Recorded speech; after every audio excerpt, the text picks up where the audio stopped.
from the Mass Housing Partnership Complete Neighborhoods Initiative, and it's jointly between North Attleboro and Plainville, which actually is really kind of cool and unique to have two towns collaborating on a study area like this, because obviously there's a lot of things about this area that that influence each other across the boundaries.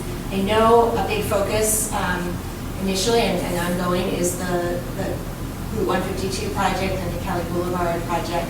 We are going to be collaborating on that project. We don't want to duplicate efforts, but we want to make sure that we're aware that project is going, that we understand what's going on with that project. I know it's also in the very beginning phases, and so we'll be working to make sure we're engaged with them, understand maybe there'll be some opportunities for joint meetings.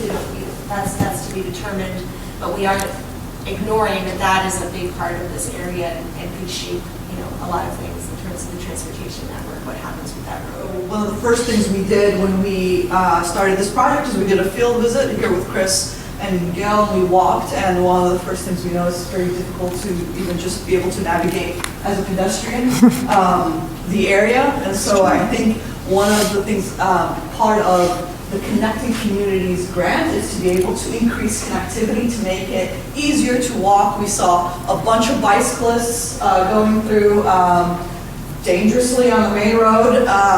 There is a lot of schools in the area. There's the YMCA not far. There's a beautiful dog park with no way to get to it except by car.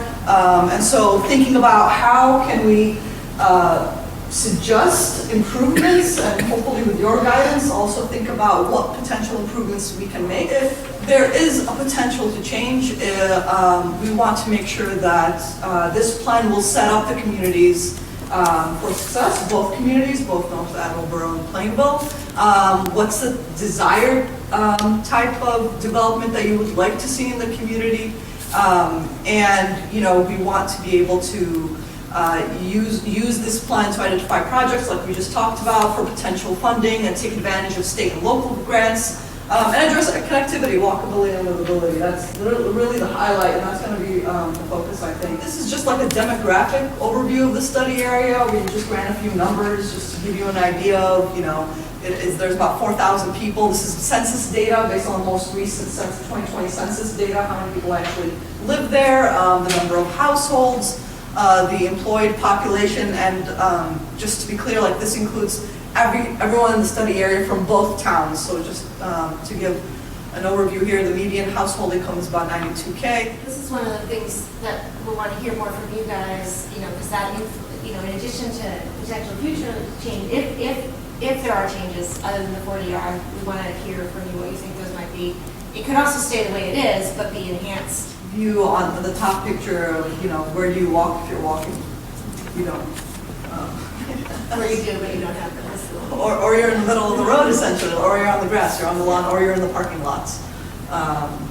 So, there are some current opportunities to, from a connectivity perspective, improve the area. So this is just some general suggestions. The main concern for that area is it's an area that is overwhelmed by traffic right now. If this isn't properly done, it's just going to get worse. Our town manager has been perfectly clear that the improvements to that intersection are going to happen whether those apartments go in or not. Because one of the things that we've noticed, I'm sure you have, the traffic patterns have changed in North Attleboro because of things like Google Maps and Waze, which sends people on different ways to get from point A to point B. And people are commuting on roads that they normally never would have been on. If we slow things down enough, then people might decide, well, maybe I was better off sticking with Route 1. Or, maybe I'd be better off going back on sticking to 95 because there are just so many cars that the whole town's being used as a cut through.